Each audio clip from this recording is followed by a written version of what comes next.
Hi friends, இன்றைக்கி ஒரு புது ரெசிபி பார்க்கலாம். நான் பண்ணுற ஸ்டைலில் நான் பண்ணுறேன். இது வந்து செட்டிநாட்டில் வந்து பண்ணுவாங்க, வெள்ளை பணியாரம்னு சொல்லிட்டு. அதுக்கு நான் அளவு சொல்கிறேன்.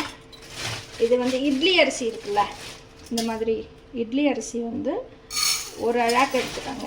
ஒரு அழாக்கு எப்படி எடுத்துக்கணும் அப்படின்னா, நான் கடையிலேருந்து வாங்கின்னு வந்திருக்கேன் இட்லி அரிசி. இப்படி ஃபுல்லாக கும்பலாக போட்டுண்டு இந்த மாதிரி ஃபுல்லாக போட்டுக்கணும். போட்டுண்டு இப்படி ஃபுல்லாக இப்படி தட்டணும். இப்போ காமிக்கிறேன் உங்களுக்கு. இப்படி இருக்குல்ல, இதை ஃபுல்லாக தலை தட்டணும்னு சொல்லுவாங்கள்ல, செம ஈக்குவலாக பண்ணிக்காங்க. ஈக்குவலாக பண்ணிவிட்டு அதுக்கு மீதி இருக்கிற அரிசிலாம் வேண்டாம். ஈக்குவலாக பண்ணிவிட்டு அதுக்கு உளுத்தம்பருப்பு அளவு எப்படின்னா, இப்படி இது மேலே அப்படியே போடணும். இதுதான் அளவு, இதுதான் அளவு. இதில் வந்து இதை போட்டுட்டு நல்லா 1 மணி நேரம் வந்து ஃபுல்லாக ஊற வச்சுருங்க. நல்லா அரிசியையும் இந்த உளுந்தையும் ஊற வச்சுட்டு, அது 1 ஹவர் ஊற வச்சதுக்கு அப்புறமா நான் அந்த இதை காமிக்கிறேன் உங்களுக்கு எப்படி வந்துருக்கு அப்படின்னு சொல்லிட்டு. அது புளிக்கணும்னு அவசியம் கிடையாது. இது நல்லா இருக்கும், சாப்பிட்றதுக்கு ரொம்ப நல்லா இருக்கும். நான் இது பண்ணிவிட்டு காமிக்கிறேன் அரைச்சிட்டு. இது மாதிரி நல்லா 3-4 தடவை அலம்பின்றுங்க. களைஞ்சிட்டிங்க அப்படின்னா இந்த மாதிரி இருக்குது பார்த்தீங்களா, இந்த தண்ணி எல்லாம் நல்லா ஃபுல்லாக இருத்துட்டிங்கன்னா, ஆக்சுவலி முன்னாடி இந்த இதில் வந்து மண்டின்னு பண்ணுவாங்க அவங்க. இந்த வெள்ளை பணியாரத்துக்கு தொட்டுக்கிறதுக்கு இந்த கழனி தண்ணியில் பண்ணுவாங்க. அது கூட ரொம்ப டேஸ்ட்டாக இருக்கும். அது வந்து பயன்படுச்சுன்னா அந்த வீடியோவும் நான் உங்களுக்கு போஸ்ட் பண்ணுறேன். நல்லா களைஞ்சிட்டு இதை நல்லா 1 ஹவர் ஊறட்டும். 1 மணி நேரம் 1.5 மணி நேரம் ஊறினா கூட தப்பு கிடையாது. அது நல்லா ஊறிட்டு நல்லா கண்ணுக்கு இட்டுக்கிற மை மாதிரி அரைக்கணும். நீங்கள் கிரைண்டரில் அரைச்சாலும் சரி, மிக்சியில் அரைச்சாலும் சரி, நல்லா அரைச்சிட்டு அரைச்சி எப்படி அரைக்கணும் பக்குவமும் காமிக்கிறேன் உங்களுக்கு. அந்த வெள்ளை பணியாரத்துக்கு தொட்டுக்கிறதுக்கு பூண்டு சட்னி ஒன்று பண்ணலாம். பூண்டு சட்னி வந்து ஒரு மிக்சி ஜார் எடுத்துக்காங்க.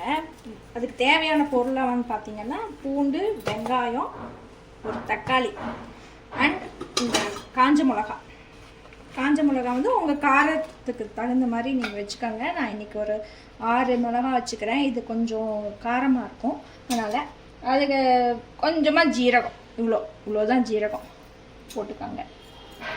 போட்டுட்டு எல்லாமே இது ரொம்ப ஈஸி. ஆக்சுவலி இது வந்து உங்களுக்கு ஒன்றும் வதக்க வேணாம், இது பண்ண வேணாம். சில பேருக்கு ஆனால் வந்து பச்சை பூண்டு ஸ்மெல் பிடிக்காதவங்க வேணால் வந்து அதை வந்து போட்டு எண்ணெயில் வதக்கிக்கலாம். நீங்கள் வதக்கினீங்கன்னா கூட டேஸ்ட்டாக எதுவும் மாறாது, நல்லாயிருக்கும்.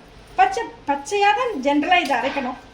இது நீங்கள் வந்து பூண்டு தொலியோடையும் போடலாம், தொலி எடுத்துட்டும் போடலாம். அதுவும் உங்கள் சௌரியம்தான். இது இருக்கிறதுலையே எந்த சொல்லுவாங்க, ரொம்ப ஈஸியான சட்னி. இது தொட்டுக்கிறதுக்கு சூப்பர் டேஸ்ட்டு இருக்கும். இந்த இதுக்கு தொட்டுக்கிறதுக்கு, வெள்ளை பணியாரத்துக்கு தொட்டுக்கிறதுக்கு ரொம்ப டேஸ்ட் இருக்கும். இந்த மிக்சி ஜாரில் வந்து மிளகா போட்டுட்டேன், பூண்டு உரிச்சு போட்டுட்டேன், கொஞ்சம் ஜீரகம் போட்டுட்டேன். இப்போ இந்த ஒரு தக்காளி எடுத்துகிட்ருக்கேன். சின்னதாக வந்து 2 வெங்காயம் எடுத்துட்டேன். புளி, இப்போது இந்த வர தக்காளியில் அவ்வளோ புளிப்பு இருக்க மாட்டேங்கிறதுங்கிறதுனால இங்கே வந்து கொஞ்சம் எங்கள் வீட்டில் வந்து புளி கொஞ்சம் ஜாஸ்தி சாப்பிடுவாங்க. அதனால் கொஞ்சம் புளி, ரொம்ப புளி கிடையாது, கொஞ்சோண்டு புளி, அவ்வளோதான். இது எல்லாத்தையும் போட்டுட்டு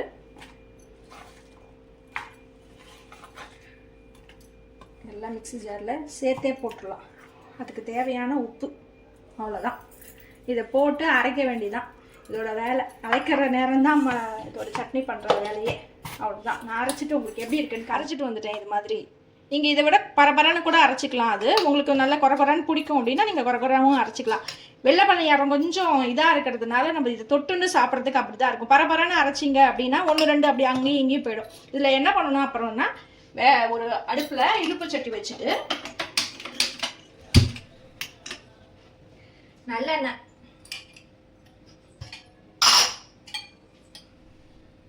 அதுக்கு தேவையான நல்லெண்ணெய் நான் வந்து ஒரு 4 ஸ்பூன் நல்லெண்ணெய் விட்டுக்கிறேன். 4 இல்லை 5 விட்டுக்கிறேன், 5 ஸ்பூன் விட்டுக்கிறேன். நல்லெண்ணெய் விட்டு நல்லா காயட்டும்.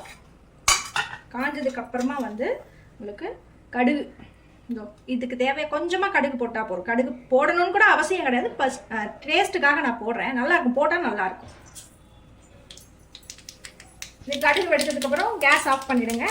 கேஸ் ஆஃப் பண்ணிவிட்டு இந்த கடுகு வெடித்த கடுகை இந்த சட்னியில் கொட்ட வேண்டியதான். ஈஸி, இருக்கிறதுலே ஈஸியான சட்னி. பச்சை வாசனை பிடிக்காதவங்க இதை நீங்கள் வதக்கி போட்டுக்கோங்க, டேஸ்ட்டும் நல்லாயிருக்கும்.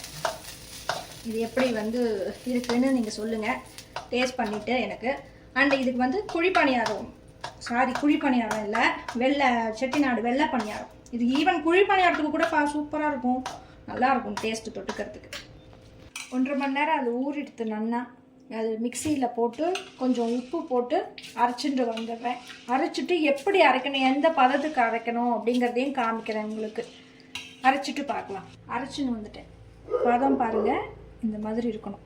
தெரியுதா உங்களுக்கு? இந்த பதத்தில் இருக்கணும். நல்லா எனக்கு நான் இது 1.5 மணி நேரம் ஊற வச்சேன். ஊற வச்சுட்டு இட்லி பதம், இட்லி அரைச்சோன்னு ஒரு பதம் இருக்கும் தெரியுமா, அந்த இட்லி பதத்துக்கு வச்சுக்கணும். ரொம்ப தண்ணியாக இது பண்ணக்கூடாது. உங்களுக்கு அப்படி தண்ணியாக நீங்கள் பண்ணிங்கன்னு வச்சுக்கோங்களேன், ரொம்ப புசு புசுன்னே வராது, சப்ப சப்பையாக வரும். இது மாதிரி எண்ணெயை காய வச்சுட்டுருங்க. நல்லா காயணும். எண்ணெய் எவ்வளோ காயறதோ அவ்வளோ நல்லது. காஞ்சிட்டு தான் இதை விடணும். காயாமல் நீங்கள் விட்டிங்கன்னா அப்படியே உள்ளே அடங்கி போயிடும், நல்லா இருக்காது டேஸ்ட்டும். இந்த மாவு நீங்கள் வாக்கிறதுக்கு முன்னாடி 1 ஸ்பூன் சர்க்கரை, ஒயிட் சுகர் போட்டுக்கோங்க. ஏன்னா இந்த சுகர் போட்டிங்கன்னா, நாட்டு சர்க்கரை போட்டிங்கன்னா கலர் மாறிடும். அதனால் ஒயிட் சுகரே போட்டுக்கோங்க. அதுக்கப்புறம் இன்னொரு விஷயம், இந்த கரண்டி இருக்குது பார்த்தீங்களா, இது மாதிரி ஃப்ளாட்டாக இருக்கிற மாதிரி, ரொம்ப குழிவாக இருக்கக்கூடாது. நம்ம சாம்பார் கரண்டிலாம் யூஸ் பண்ணுறோம், அது மாதிரி ரொம்ப குழிவாக இருந்தோம்னா அதுவும் மாவு வராது, உள்ளே வேகாது. மெயினாக எண்ணெய் காஞ்செடுத்து இப்போ உங்களுக்கு விட்டு காமிக்கிறேன். இப்போ எண்ணெய் காஞ்செடுத்து மீடியம் ஹையில் வச்சுட்டுருங்க அடுப்பை. ஒரு கரண்டி எடுத்துட்டு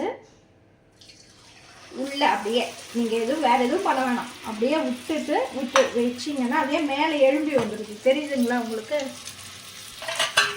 மேலே எழும்பி வந்துடும். அதுக்கு மேலே இப்படி லேசாக இப்படி பண்ணிகிட்டே இருந்தீங்கன்னா அப்புறம் உடனே திருப்பி போட வேண்டியதான். எவ்வளோ புசு புசுன்னு வந்திருக்கு பார்த்தீங்களா? இது மாதிரி இதுதான் பதம். உங்களுக்கு ரொம்பலாம் கலர் மாற வேண்டாம், இது பண்ண வேண்டாம். நீங்கள் இதை நான் சாம்பார் கரண்டி மாதிரி சொன்னேன் பார்த்தீங்களா, அந்த சாம்பார் கரண்டி மாதிரி வச்சுருந்தீங்கன்னா இந்த உள்ளே விடுறீங்க பாருங்கள், அந்த இடத்துல பொத்தையாக இருக்கும். அப்போ உங்களுக்கு வேகாது அவ்வளோ சீக்கிரம். இப்போ பாருங்கள், தெரியுதா? உங்களுக்கு இன்னொரு விட்டு காமிக்கிறேன், இன்னொன்று விட்டு காமிக்கிறேன் பாருங்கள். இதை எடுத்துருங்க, அப்படியே நடுவில் எண்ணெயில் விட்டிங்கன்னா அதே மேலே எழும்பி வந்துடுது. தெரியுதா? அதில் லேசாக இதில் நீங்கள் இந்த எண்ணெயை அப்படியே மேலே மேலே மேலே பண்ணிங்கன்னா அழகாக வந்துடும் உங்களுக்கு. இதை அப்படியே உடனே திருப்பி போட வேண்டியதான். திருப்பி போட்டால் 2-3 நிமிஷம் அந்த இது வரும். இந்த பபுள் அடங்கின உடனே எடுத்துடலாம்.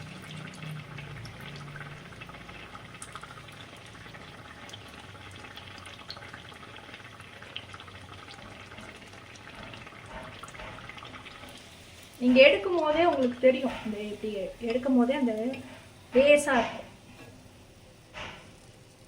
எப்படி வந்திருக்குன்னு காமிக்கிறேன்.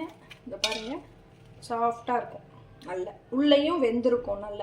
அதுக்கு தான் அந்த சாம்பார் கரண்டி இல்லாமல் ஃப்ளாட்டாக இருக்கிற கரண்டியை யூஸ் பண்ணணும். நீங்களும் ட்ரை பண்ணி பாருங்கள், எப்படி இருக்குன்னு எனக்கு கண்டிப்பாக சொல்லுங்கள். பிடிச்சிருந்தா லைக் பண்ணுங்கள், ஷேர் பண்ணுங்கள், சப்ஸ்கிரைப் பண்ணுங்கள். உங்கள் ஃபீட்பேக் எனக்கு ரொம்ப முக்கியம். எல்லோரும் எடுத்துக்காங்க. பாய்.